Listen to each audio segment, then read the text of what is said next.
नमस्कार प्यारे बच्चों, चलिए स्टार्ट करते हैं। Worksheet number 69, class 10 science English medium.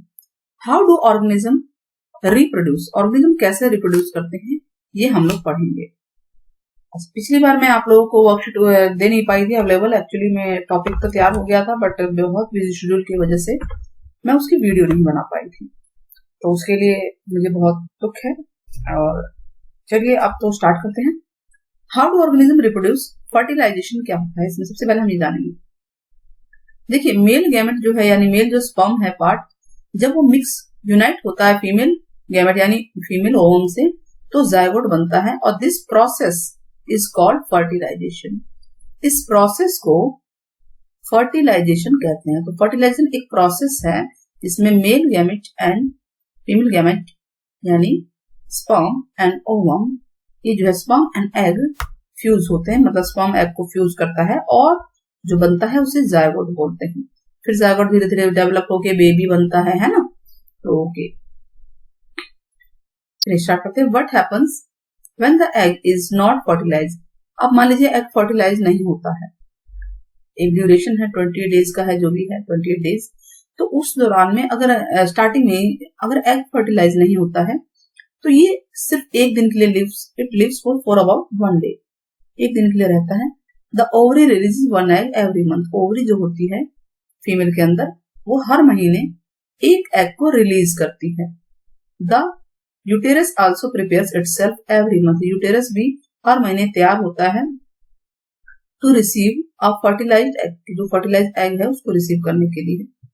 जो एग फर्टिलाइज हो जाता है ना, वो यूटेरस में सीधे चला जाता है, फिर वहां पे जायगोट होता है, जायगोट धीरे धीरे बड़ा होता है।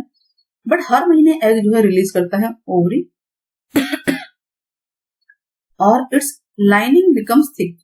जो यूटेरस की लाइनिंग वो थिक हो जाती है, स्पॉन्जी हो जाती है, स्पंज टाइप की, फॉर नरिशिंग द एम्ब्रो। जो एम्ब्रो आएगा उसको नरिश करने के लिए। इन केस अगर एग फर्टिलाइज नहीं हुआ, this lining is not needed anymore. अब लाइनिंग की जरूरत ही नहीं है, तो लाइनिंग धीरे धीरे ब्रेक हो जाती है और कम्स आउट ऑफ द वेगिना। वेगिना से बाहर आने लग जाती है ब्लड एंड म्यूकस के रूप में। ठीक है, अब this cycle take place every month, और ये हर महीने होता है और इसी को मेंस्ट्रुएशन कहते हैं, जिसे पीरियड बोलते हैं, फीमेल में होता है। हर महीने पीरियड की वजह यही है कि फर्टिलाइजेशन नहीं होता है, तो जो लाइनिंग अंदर होती है, ठीक है, यूटेरस के अंदर स्लोली ब्रेक हो जाती है और वेगिना से ब्लड और म्यूकस के रूप में बाहर आने लगती है ना। रिप्रोडक्टिव हेल्थ क्या है पहले इसको हम पढ़ लेते हैं, उसके बाद आगे वहां से देखेंगे। It is total wellbeing in all the aspect of reproduction. मतलब रिप्रोडक्शन के लिए हर तरीके से आप ठीक रहें। फीमेल मेल को ठीक होना चाहिए, चाहे वो फिजिकली हो, इमोशनल हो, सोशल हो, बिहेवियरल हो, हर तरीके से हेल्दी होना जरूरी है, वेलबींग होना जरूरी है। It is important for a person to take care of self reproductive health. जो उनके हेल्थ का जो होता है, हेल्थी डाइट ले, तो खुद की रिप्रोडक्टिव पार्ट को हेल्दी रखना जरूरी है। उसके लिए हाइजीन प्रॉपर होना चाहिए और जो इंतजाम वगैरह होते हैं उन सबका बहुत ध्यान से रखना चाहिए ताकि वो एसटीडी सेक्सुअली ट्रांसमिट डिसीज ना हो पाए। Need and method of family planning. अच्छा, फैमिली प्लानिंग क्या होती है? देखिए यहाँ पे क्या लिखा है कि हर महीने फर्टिलाइजेशन होकर हर महीने एग निकलता है। तो ऐसा हुआ तो फिर तो रिप्रोडक्शन ज्यादा हो जाएगा, जायगोट ज्यादा बनेंगे, बच्चे ज्यादा होंगे। तो उसको रोकने के लिए, मतलब अब साल 10 साल उसको रोकने की जरूरत क्यों है, फैमिली प्लानिंग की जरूरत क्यों है और उसके तरीके क्या है? सबसे पहली बात, family planning not only benefits parents, ना केवल पेरेंट्स को बेनिफिट करता है, बच्चों को करता है, बल्कि पूरी सोसाइटी को। देखिए पेरेंट्स को कैसे बेनिफिट है? सबसे पहली बात कि मदर की हेल्थ से खिलवाड़ होता है। अगर फैमिली प्लानिंग नहीं की जाती तो हेल्थ बहुत ही बेकार हो जाती है, बच्चों के अकॉर्डिंग नहीं रहती है। फैमिली प्लानिंग की जरूरत है। पेरेंट्स वैसे भी बच्चों की केयर करेंगे, उनपे जो केयरिंग पे पैसा लगता है, खर्चा लगता है। अगर एक बच्चा 2 बच्चा है तो दोनों शेयर होगा, हर चीज, फूड से लेकर, शेल्टर से लेकर, क्लॉथिंग से लेकर। लेकिन जैसे जैसे बच्चे ज्यादा होते हैं तो सीधी सी बात है समय शेयर होगा, तो उतनी केयर नहीं हो पाती, ये हम सभी जानते हैं। अब बच्चों के एस्पेक्ट से भी, बच्चों को भी जो है उतना नहीं मिल पाता है, चाहे जो भी बात हो। प्यार तो सभी को करते हैं माँ बाप, लेकिन प्यार करने से सिर्फ नहीं होता ना। उनकी केयर के लिए, उनकी पढ़ाई के लिए, उनको हेल्दी फूड के लिए, डाइट के लिए, इन सब चीजों के लिए जरूरत होती है। लिमिटेड रिसोर्सेज होते हैं पेरेंट्स के पास, तो उसी से ही कर पाते हैं पेरेंट्स को। सोसाइटी के लिए भी जरूरत है, नेशन के लिए भी जरूरी है फैमिली प्लानिंग, क्योंकि ज्यादा बच्चे होंगे, ज्यादा होंगे तो क्या होगा, पॉपुलेशन बढ़ेगी। पॉपुलेशन बढ़ेगी तो क्या होगा, जो रिसोर्सेज तो लिमिटेड है ना, उसी रिसोर्स पे सबके सब डिपेंड होंगे। फिर क्या होगा, वो चीजें महंगी हो सकती हैं, या सबको कम कम अवेलेबल हो, या ये भी हो सकता है कि फर्स्ट जिसको मिल गई, जिसने उसके लिए पे किया। तो हर चीज के लिए फैमिली प्लानिंग जरूरी है। तो by being able to keep the number of new births under the control saves national economy and resources. अगर जो इसके ऊपर कंट्रोल कर लिया जाए बर्थ पे फैमिली प्लानिंग द्वारा, तो नेशनल इकोनॉमी को भी, रिसोर्सेज को भी बचाया जा सकता है।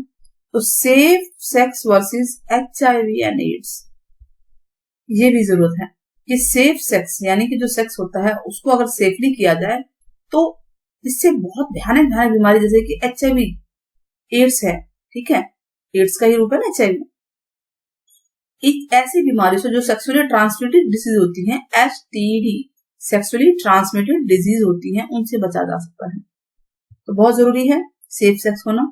There are many disease which can be transmitted, कई सारी ऐसी बीमारियां हैं जो सेक्सुअली ट्रांसमिट होती हैं, like viral, bacteria infection, warts and HIV AIDS. HIV is very infectious and deadly disease है।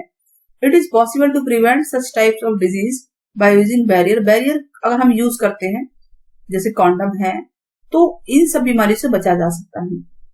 मेल यूज करते हैं condom. Safe sex can prevent transmission of sexually, one partner से दूसरे पार्टनर में जो है बीमारी नहीं पहुंचती है, ठीक है। सेक्सुअली जो ट्रांसमिट डिजीज होती है, अगर बैरियर को यूज किया जाता है तो इन बीमारी से बचा जा सकता है। अब मेन बात है कि कौन कौन से तरीके हैं, वो बैरियर कौन कौन से, जिससे फैमिली प्लानिंग भी हो जाए और बीमारियों से भी बच जाए। तो वो है सबसे पहला mechanical barrier.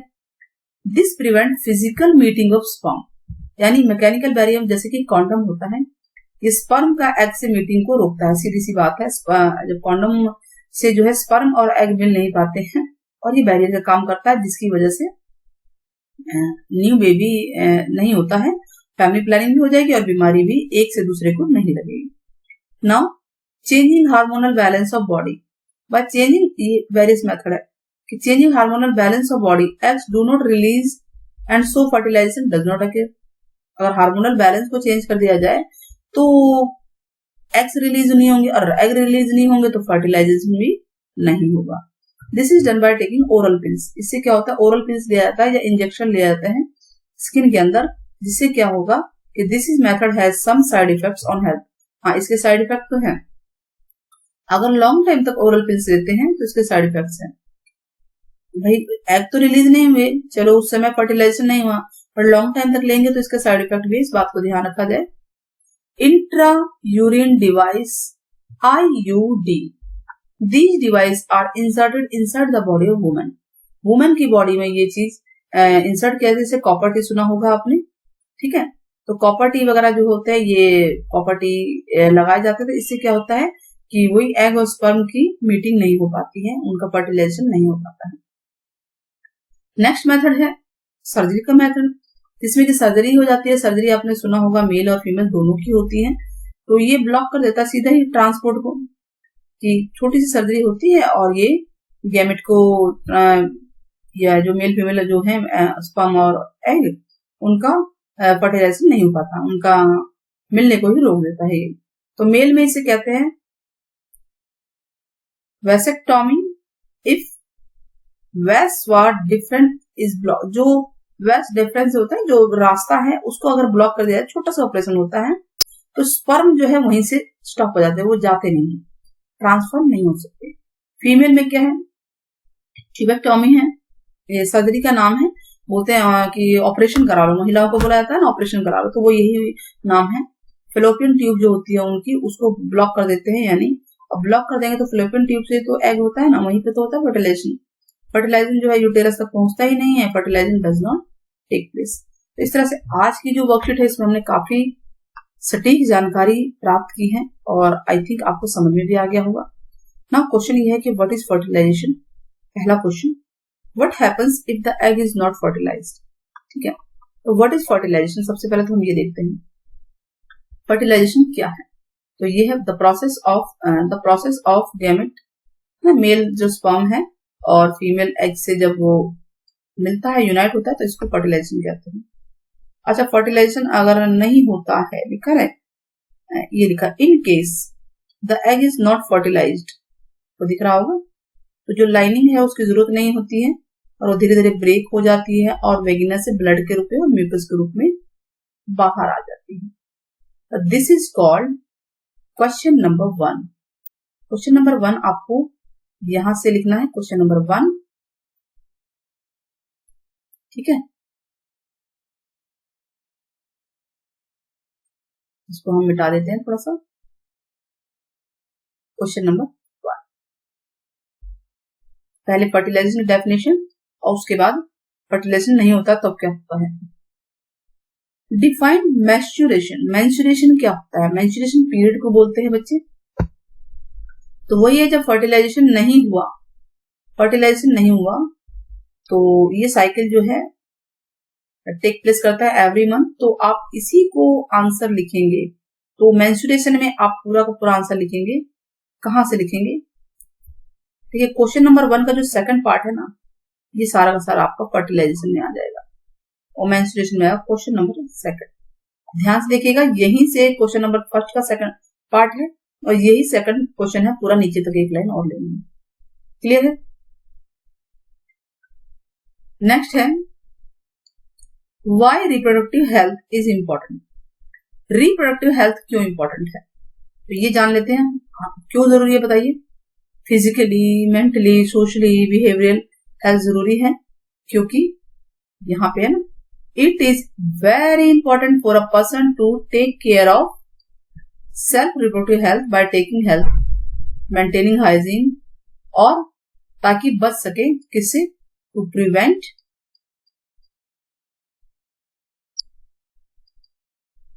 From STD disease. ठीक है, जो एसटीडी बीमारियां होती है, सेक्सुअली ट्रांसमिटेड बीमारियां होती हैं, उनसे ये बचाता है। ठीक है, तो ये भी आप लिख लीजिएगा, ये बहुत जरूरी है। इसके साथ यहां से यहां तक ये पूरा, ये आप इसको यहां तक लिखिएगा। तो ये कौन सा क्वेश्चन था? Question number 3।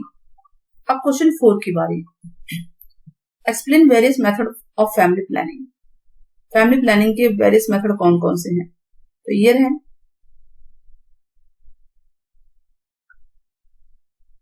Question number 4,